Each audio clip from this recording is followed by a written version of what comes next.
Olá, pessoal, tudo bem com vocês? Aqui é a professora Gisele, do canal Gisele Naves.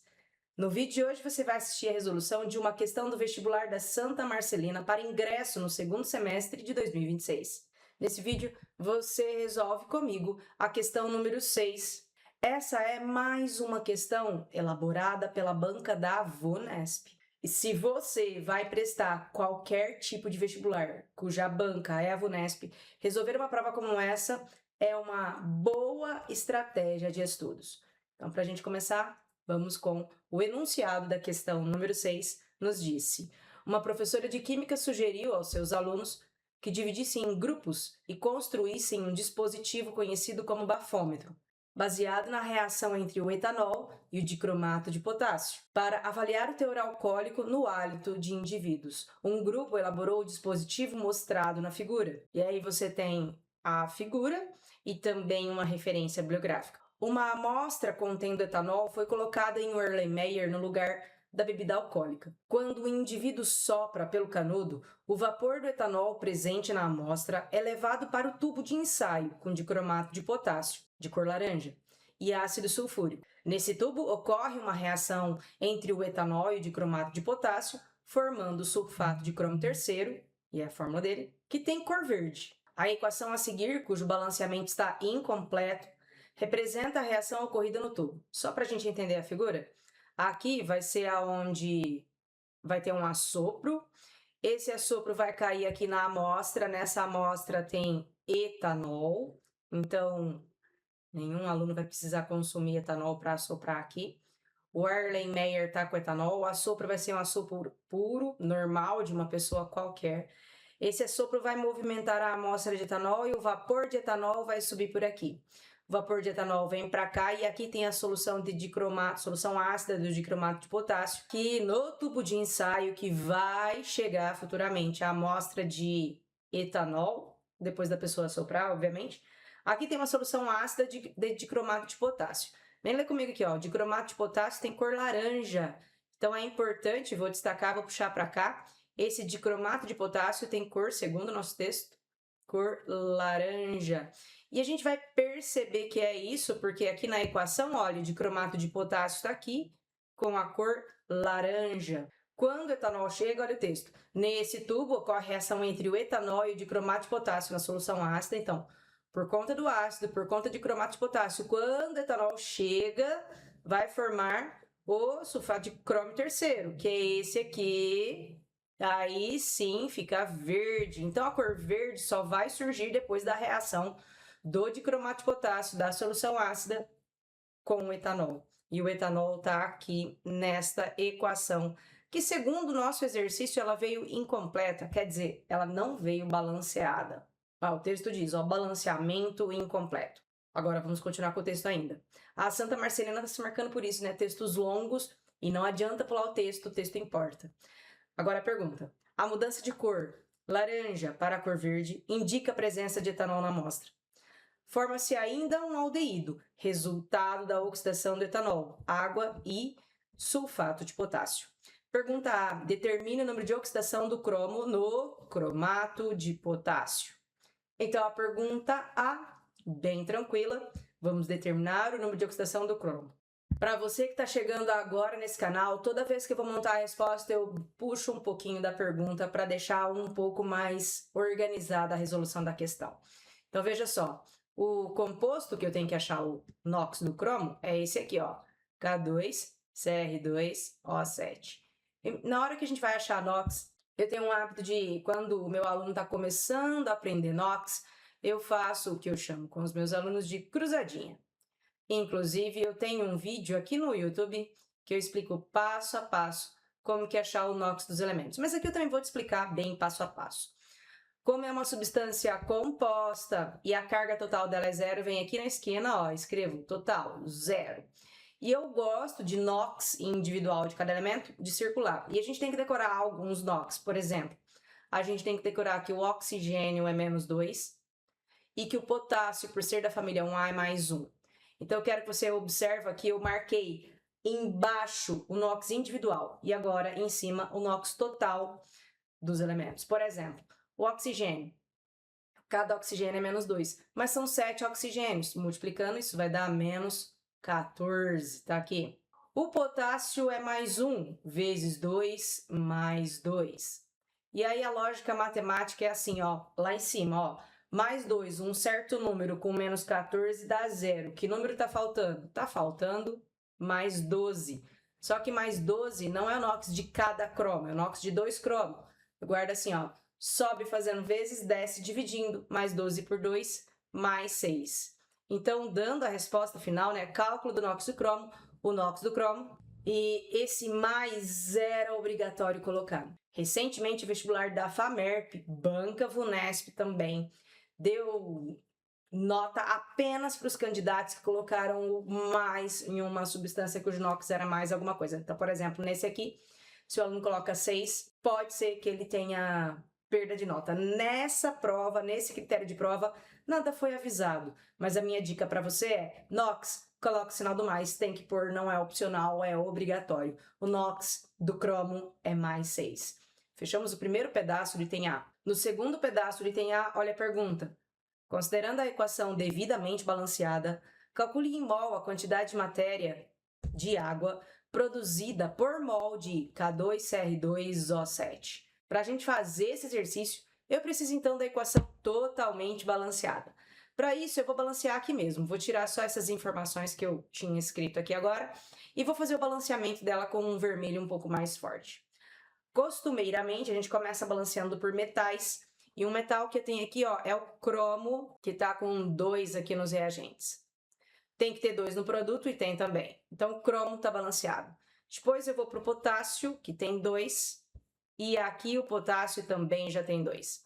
Bom, para que isso aconteça, então, o número do balanceamento aqui vai ter que ser 1, aqui 1 e aqui também 1. Quando a gente vai fazer balanceamento, a gente deve começar pelos elementos mais exclusivos. E, geralmente, os mais exclusivos são os metais. Feito o balanceamento dos metais, eu posso ir para o ametal como enxofre. Olha o enxofre aqui. Eu não tenho enxofre em nenhuma outra fórmula, mas tenho nessa. E nessa fórmula eu vejo que são 4 átomos de enxofre.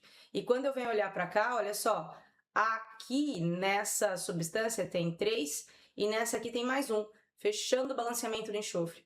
Então, nosso problema está com o hidrogênio. Eu podia ter ido direto, mas eu preciso mostrar para você, lá na hora da sua prova, você vai passar por esses elementos, você precisa passar, porque vai ter um peguinha por ali. Você precisa olhar se eles estão também balanceados. Aqui, quem não está balanceado e é definidor vai ser o hidrogênio.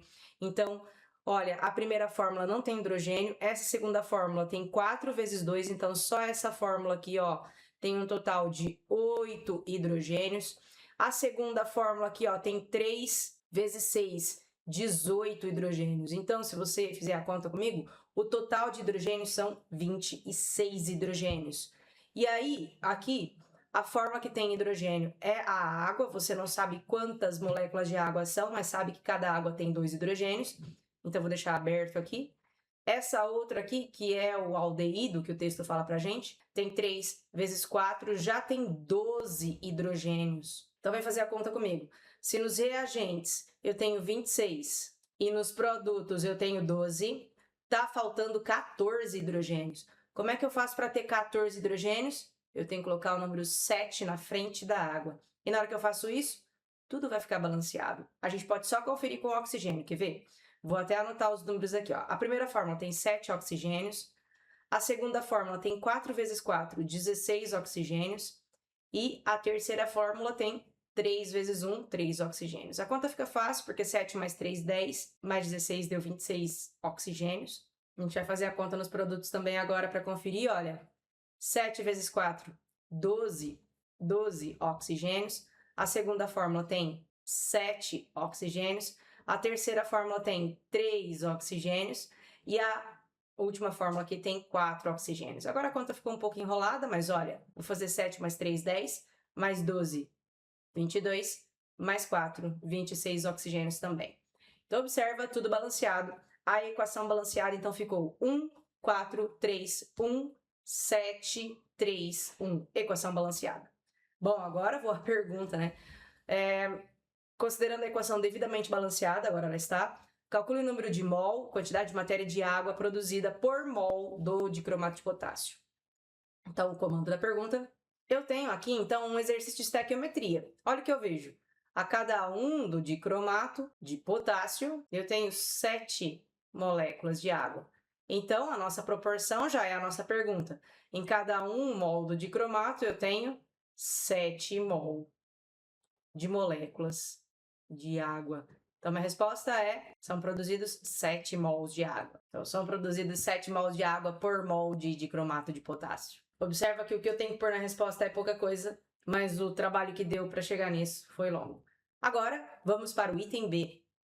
O item B nos pede: escreva a fórmula estrutural do aldeído produzido na reação. Bom, a gente sabe que um aldeído é um composto orgânico. Produzido quer dizer que está no produto. Olha só, essa substância verde não é orgânico, H2O não é orgânico, K2SO4 não é orgânico, o único orgânico é esse aqui, então esse é o nosso aldeído. Vou marcar aqui que ele é o aldeído. E, bom, para a gente escrever a fórmula estrutural do aldeído produzido, eu colocaria na resposta, está vendo que não tem mais espaço para isso, mas eu colocaria, saiba, lá no gabarito, porque no gabarito tem espaço para isso. Você colocaria assim, ó, fórmula estrutural do aldeído produzido na reação, ou fórmula estrutural do aldeído. Então, a gente começa colocando os 2 carbonos que estão aqui. Ó, porque são 2, tá aqui. Ótimo. Você lembra como que é um aldeído? Um aldeído é carbonila em carbono primário. Então, eu vou pôr aqui a carbonila num carbono primário, tá aqui, ele é um carbono primário. E o resto são hidrogênios. E aí, eu vou colocar os 3 hidrogênios que faltam aqui. Essa é a fórmula estrutural do meu aldeído, ó, C2, H4, ó, 3 mais 1, 4, e 1 O. Tá aqui o meu aldeído. E para a gente fechar a questão e o resto da letra B, vamos ver o que nos disse a pergunta. Explique como a variação de cor observada no dispositivo pode ser utilizada para estimar a concentração de etanol na amostra analisada, considerando a estequiometria da reação. Para a gente entender a cor verde, a gente tem que ir para a equação de novo, olha só. A gente sabe que esse aqui é o etanol, vou pôr ele aqui. Observa que na equação nós temos etanol, que é um reagente.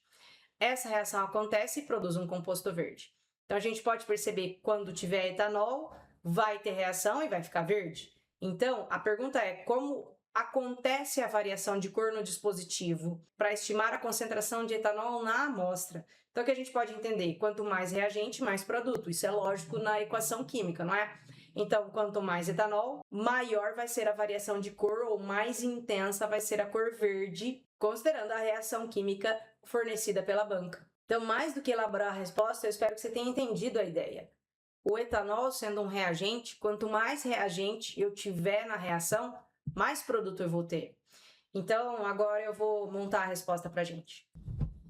Só para organizar, veja só. A reação com etanol, que é um reagente, ó, forma um produto de cor verde, que é esse daqui. Quanto maior for a concentração de etanol na amostra, maior a intensidade da cor verde, porque mais produto tem.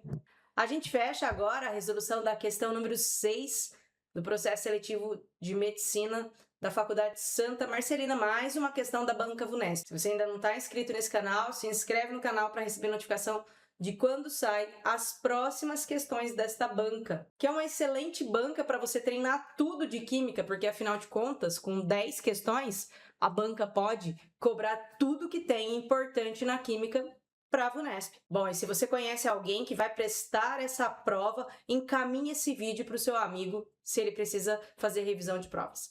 Esse vídeo fica por aqui, vejo vocês nos próximos vídeos e até mais!